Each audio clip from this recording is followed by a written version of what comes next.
Good morning, ladies and gentlemen. Welcome to the show. Glad to have you guys here on this 17th of April, 2024. You guys have all heard of artificial intelligence. But have you heard of AGI? Instead of AI, AGI. AGI is the next step in artificial intelligence. It's artificial general intelligence. And it's a big move forward. If we don't have it already, we're on the verge of having it. So why is that important? Because artificial general intelligence, when you have artificial intelligence, it has to be kind of maintained by the system. It has to be programmed. It has to be. But when they get artificial general intelligence, the computer takes over all aspects of its own. In other words, it's much more advanced form of artificial intelligence, AGI, than AI. It's a much higher level advancement. What'll happen when we get AGI? That means that computers will start to program themselves. They don't need us anymore.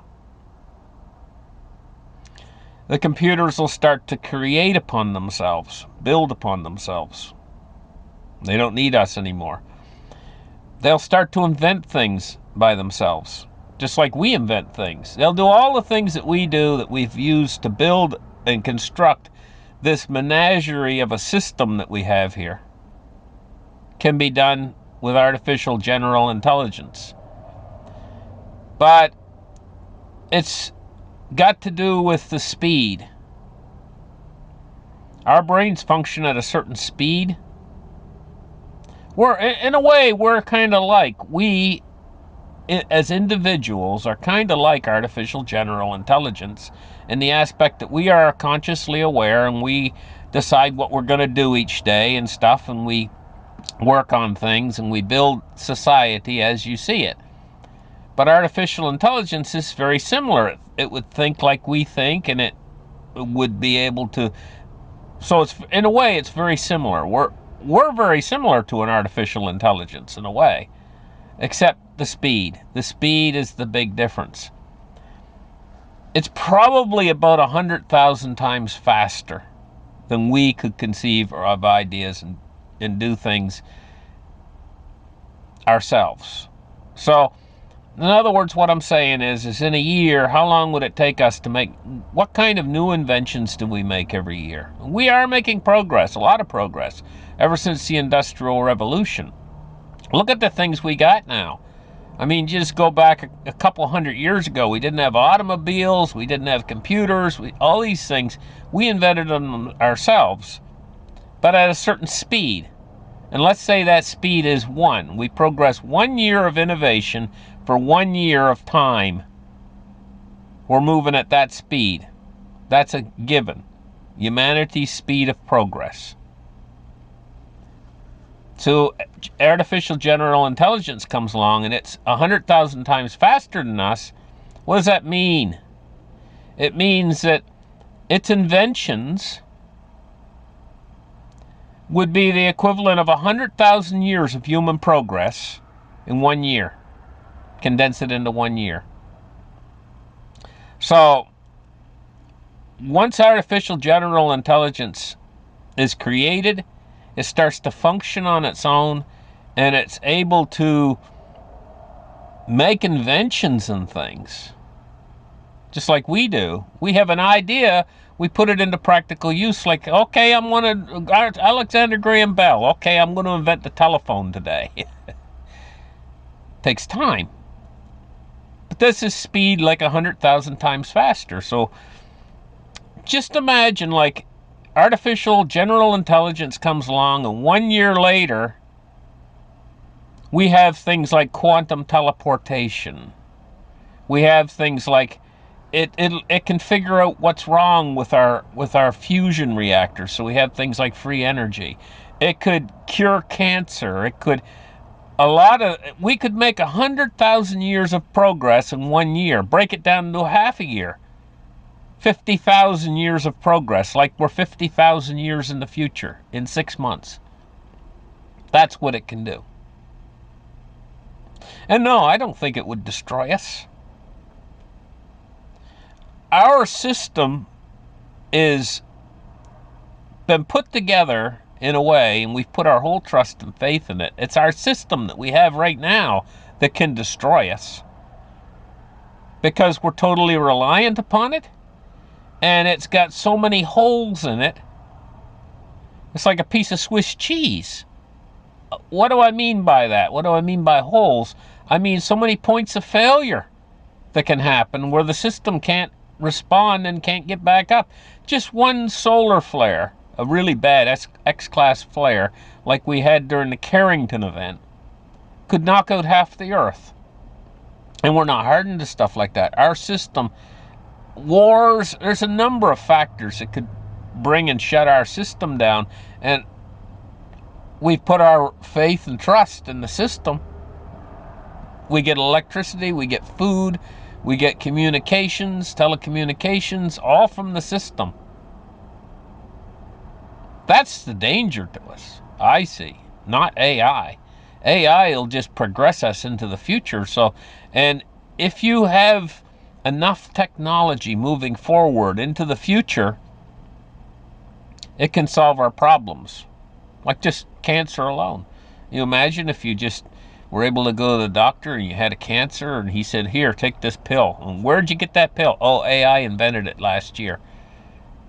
And it's a cure. How many pills do I have to? Just one, and that's it. You're done. I'll prescribe you one of these pills. Take it. Your cancer will be gone, and you'll never get it back. Imagine that. Take another pill, and you're able to live 50 years longer. Oh, who invented that? Oh, AI invented that. Oh, by the way, free energy for everyone. And oh, by the way, AI just opened up a factory. It's creating robots that work in the fields. So nobody has to work out there picking and harvesting and all that. They plant, they do everything, the robots. All with artificial intelligence. So now you don't have to work anymore. You only have to work 2 years of your life in maintenance, and then the rest of your life you can vacation. This is the kind of world we could be living in if everything was run smoothly. And how do things run smoothly and efficiently? How do you obtain perfect productivity? The computers are, right now, the system is so corrupt and everything that it's actually destroying our world. But this could be flipped on its head and go in the opposite direction to where computers benefit us, so that we know exactly, so that we don't have two trucks going down the highway carrying 2x4s, one going south and one going north.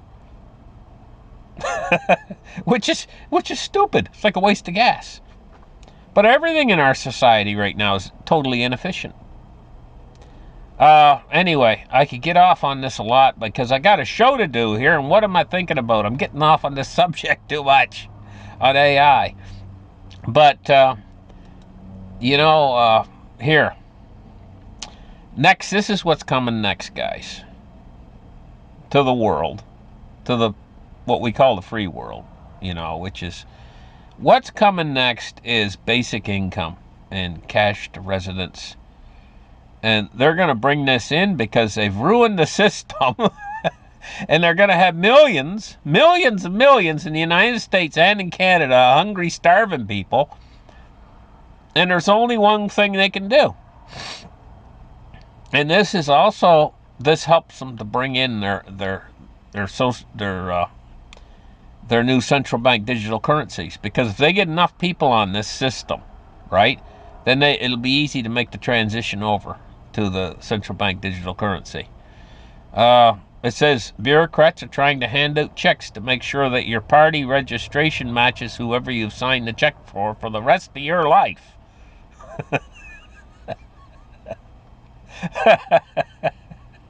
But this is where they're going with this. They're going to have this universal basic income, or basic income concept, where they just basically give people money. What's that going to do to the money? Well, we're already on that road anyway. The money's going to turn into... See, I saw something the other day. I was watching these TikTok videos and stuff. And there was this dog. There was this vendor, and I think it was in a country like India or someplace like that, and where they had a whole bunch of vendors sitting underneath the trees, a whole row of them. Like, and some people were selling food, some people were selling, and there was this dog. He looked like he was a mixed breed, half German Shepherd or whatever, but you could tell he's a very smart dog. The dog was sitting there watching the people, and the people were walking over with these bills. They looked kind of like leaves off the trees. And the people were hungry. They'd walk over to the vendor, and they would give him a bill, and he would give them a shish kebab with some meat on it, to the people that gave him the bill, and then they would eat the stuff. The dog was sitting there watching all that. And he didn't know. He thought they were leaves that they were giving the vendors. And I mean, I've done so many shows where I said they're going to create as many units as there are leaves on the trees, But anyway, so the dog watched this for a little while, and he was hungry too, and so he figured, heck, if all these other people are walking over and giving this guy a leaf, and he gives them something to eat, why can't I? And he picked up a leaf in his mouth, and he walked over and held it there in front of the guy. And kind of waved it up and down a little bit. Here's my leaf. I want one of those shish kebabs with meat on it. So it took the vendor a little while to figure out what was going on. The vendor figured, hey, that's what's going on here. So yeah, he took the leaf out of the dog's mouth and he handed him the shish kebab with meat on it. I was very smart. But see, the dog didn't get the concept of money. He thought that they were leaves. They're really leaves that they were just given a leaf in exchange for meat. Great. Shows you how silly money is, actually. That's what it kind of just shows you. It's all in the way you think about it. You grow up with it, and you get used to it, and everything's done that way. How come maybe there's a vagrant person sitting outside a restaurant or something. He's hungry, but he doesn't have any leaves in his pocket, so he can't eat. The other guy walks in, and he's got all kinds of leaves, more leaves than he knows what... No, I'm not saying leaves, I mean money. What we call money, and it's really no more really money than the leaves on the trees. Anyway, I'm off on a tear again here. So, they're going to bring in this universal basic income. Now, the Russians are pushing through. Donetsk is up for grabs as far as they're concerned, and they're pounding and hammering the cities in the Donetsk region, and they're going to try to take the stronghold of Donetsk. A Russian victory in the Ukraine-controlled city of, can't even pronounce it, has been the target of sustained military offensive that would jeopardize the security of the remaining Ukrainian-held cities in Donetsk. So they're fighting to try to hold the area of Donetsk, but things have been not looking for good for Ukraine as of late.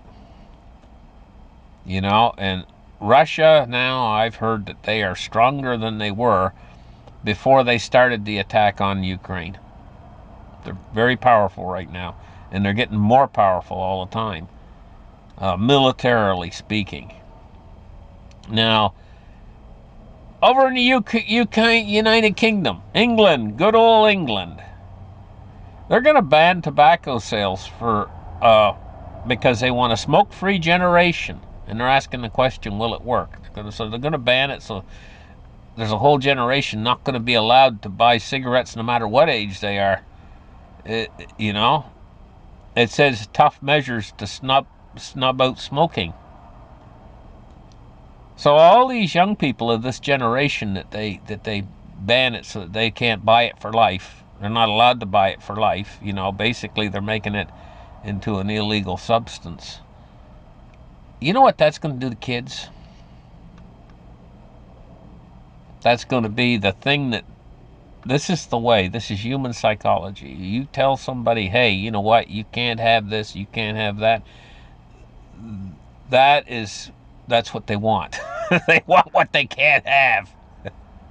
So they're going to create some sort of it reminds me of what happened in the United States, back during what they called prohibition, they called it. A lot of people don't know what that is. Younger generation probably doesn't have a clue what I just talked about, prohibition. Prohibition means that they wanted to ban alcohol in the United States, and they did ban it. Made it totally illegal, all alcohol. Can you imagine? You can't even have a drink of champagne on New Year's Eve without going to jail. What it did, though, the effect is, it made everybody want it. That's when everybody wanted it during the Prohibition years. And they opened up these little clubs and stuff called speakeasies, where people would go there, ordinary, average citizens and stuff, to drink. But it was they could get raided and go to jail for doing that during the Prohibition era. But it gave organized crime a boost like you've never seen before. And that's what happens when you try to crack down, as it were, on things like alcohol, stuff like that. Anyway, Israel has decided to retaliate against Iran, according to David Cameron. So, we've seen a few days go by now between that attack on Israel by Iran, and Israel doesn't seem to have hit them hard yet. If Israel hits them hard, it'll probably start the war off. But it says here, Israel has decided to retaliate. Retaliate how? We're going to have to wait and see. And every day that goes by now, it's like that becomes more of a background memory, what happened with the drone strikes and everything. In other words, the ball is in Israel's court right now. A storm dumps record rain across the desert nation of the UAE in Dubai, and it even floods Dubai's airport. From what I understand, they have the power to seed the weather and stuff, and this is very unusual, actually, to have this heaviest rain in the desert. This is in the desert. It says here that the heaviest rain ever recorded there. A deluge flooded out Dubai International Airport. Can you imagine? But I understand they got the power to seed the clouds. Now, here's the thing. If they seed the clouds in one spot and they get a big deluge of rain, does that mean that water's not going to make it to someplace else? It's going to be drier than normal? And then if that place is drier than normal, perhaps that'll affect the weather pattern someplace else again. Kind of like the way dominoes fall. Could that happen? Asking the question. Now, remember the attack I was talking about a minute ago on Israel and stuff? The world is awaiting this threatening attack on Iran. And we're going to have to wait and see what happens in this situation. But this could break open a regional war in that area of the world. Could turn into a regional war.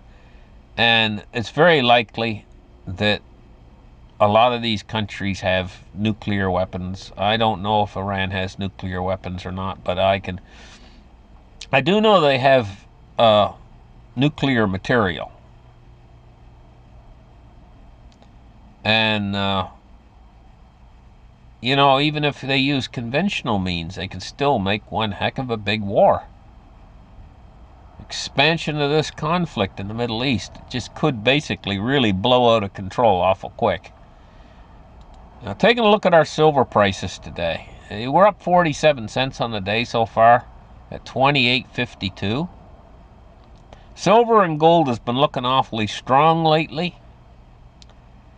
But an awful lot of people are thinking to themselves, oh, I've missed the boat.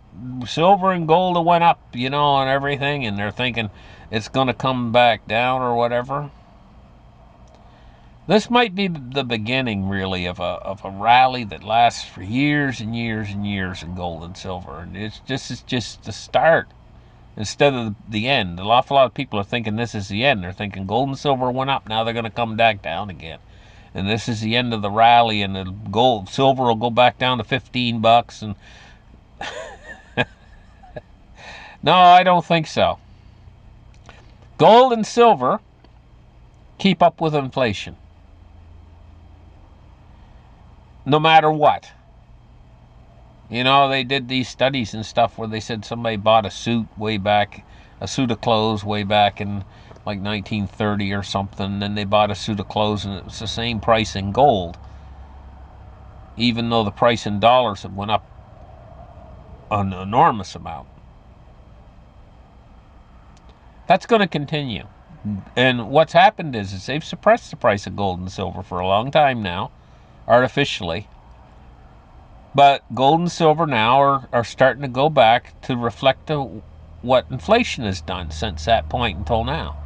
So if you look back a number of years ago when silver was like $50 an ounce, in today's dollars, that would be like $150 an ounce. So it'll do that again. So because it's got to keep up with inflation. And this is on the low side. I can tell you right now, this is still way too low compared to where it should be, considering what inflation has done. So, I mean, the silver price was a lot higher than that, going way back when we used to be able to buy something with our money. Gold price today, $2,385. It's up $2.80. Now, cryptocurrency today, we see the Bitcoin is at 60,209. Ethereum's at 29.39, and XRP's at 48 cents. A lot of excitement over the halving. Okay, Dow Jones Industrial Average is at 37,658. It's down 140 points on the day so far. So we're into the 37,000s now. 37,658.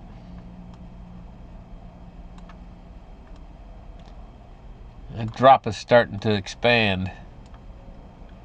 The drop, I mean, in price from the tops we had, the highs we had of around 39,781.